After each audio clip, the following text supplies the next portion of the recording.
बेदर जानो लेंलांनायानो मिडिया लेंहरलायनानै सावरायबायसोनो जेनेबा बे नामथ' लाला आङो जेनेबा मोनथिखाजोब्बाय नालाय गासिबो मबाइलाव नुखाजोबखाबाय बेदर जानो लेंहरनायानो माबा मिडिया लेंहरलायनानैसो रायलायलायबाय सोर मिथिगौ जोंखौ बिदि गसंहोगोन दा जोंखौ बुंनांगोन बुंबाय आरो ना मानसिफ्रा बांसिनानो होनदों आरो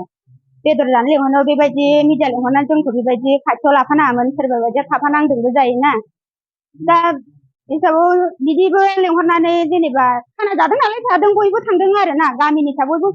जोंखौथ' लेंखाया लेंनायालाय आरो थांफेरनायबो जाखाया जोङो जेनेबा जियानो हक बांसिन आङो ट्रेक्टरनि मिथिंबाबो नांगोल मिथिंबाबो थांखाया सोलाबखाया नालाय हौवाया फैखायो नालाय ओंखायनो दिनै थांनो लेंनायलाय गासिबो थांजोब्बाय बयबो माने गरम जाबाय गोसोफ्रा बिसिनियाबो सालेन्डार जानो हायोबा जोंना मानो जानो हाया दा जेसेखिनि गामि दरथामजों बिसोरो बालिगाव होनबा जोंहाबो नांखायोना गोसोआव एबा सोर होगोन जेरावखि होआ मानो नाम लानांगौ दा गामि दरथामजों गंसेल' जाहैयोबा ओंखायनो जोङो नाङा बिदिखौ जोंहा एक्सट्रा हिन्दु समाजा ब्रह्म समाजा जोंहा एक्सट्रा लेंहरनांगौ दा बिदि होननानै जोङो मिडियाखौ लेंहरनाय जादों दा ओंखायनो आइजोफ्राबो मानिया लेंहरनांगौ जोंहाबो बुंनांगौ बिसोराबो होननो हायोबा जोंबो होननो हानांगोन बिदि जाहैयो आरोना ओंखायनो जोंहाथ' दा जेसेबां होनांगौ जों मिथिखायो खाथि खालानांगौ दा आंथ' बिदि होनांगौ होगोन जेरावखि जाया इसेबांथ' गिदिर बाथ्रा नङा दा बिदि होनबाव मानिया मालाय उमुक नाबा थाङो सिलिन्डार जायो गरमथार दा जोंखौबो बिदि बरनामसो खालामखासिगोन उमुक जायगायाव थांनायफ्रा बिथिङावथ' ओरैबो थांनाय जाबाय लेङो नालाय थाङो मोनसे इन्ट्रेस्ट नालाय बियो थांनो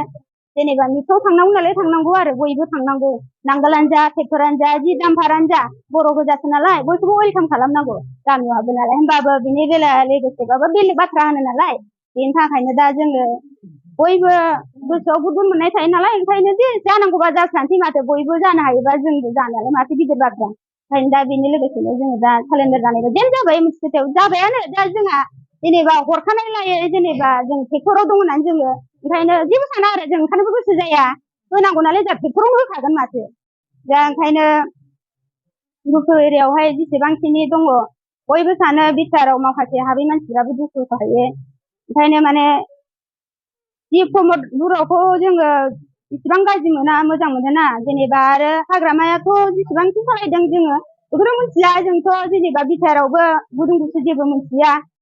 जिखुनु दा जों दासो फार्स्ट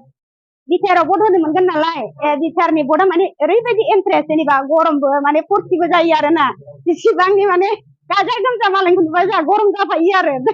दलाय नोगोरै थाङो नालाय बिटिआरनि जेनेबा भटआ बिदिसो जायो जों जेनेबा होबाबो जोंहा हारसा एरियायावसो होनाय जाहैगोन नालाय दा बर'नि बिटिआरआ इन्टारेस्ट होआ आरो बिरादनो माने इन्टारेस्टबो होनोबो लुबैयो थांफानो लुबैयो ओरै माखासे आंहा न'आवबो गारलांनो हाया मानो होनबा बिजनेस दं नालाय न'आव बेस्थ' थायो नालाय नोंसोर थांनायानो जायो आरो हौवायाबो ओंखारबाय थाखायो नालाय मालिकआबो ओंखायनो माने आं इसेबां माने ओंखारनायाबो जाया आरो जोंना खाथांखा इउपिपिएलआवनो खाथांखा जों हाजार जेखियानो बुङा जोंना हिन्दु समाजाव ट्रेक्टरावनो होखागोन होननानै बयबो आसाखा आरो गावजों गावनो मिथिलायखायो सोरबायदिया होगोन सोरबायदिया होआ बेखौनो बुंनो सानो आरो बयबो जेनेबा बुंनो गोसो गुदुङै बयबो राजि जानायखायथ' होमबालाय होनो होननानै जोङो बयबो सांग्रां जाबाय सानावबो बयबो बेस्थ' जाखिनि जेनेबा जोंनि गामियावहाय हौवाफ्रा दाथ' बयबो खामानि बेस्थ' थायो नालाय गोजान गोजानाव भटआबोथ' सप्तासेनि बारायानो दं नालाय जेनेबा हौवा मानसि बारा गैया होननानै गाज्रि मोननाङा आरोना दा जेसेबांखि दङ जोंनाव बयबो मिथिखायो हिनजाव माहारि बांसिन ओंखारखायो होननानै जिखुनु खामानि जाया आरोना दुब्लियावनो जा बायहेरायावनो जा बेफार फालांगियावनो जा बा हौवाफ्रा बेलेगाव दाबसेयाव थाहैजोबो नालाय सोरबा दंफां हायो सोरबा गोजानाव थायो दा भटनि सिगां बयबो फैजोबगोन आरोना जेनेबा हौवाफोरखौहाय नुवाखै होननानै दुखु दामोन आरो हिनजावफोरा जेव जेव साननानै आरोना महिलाफोरखौहाय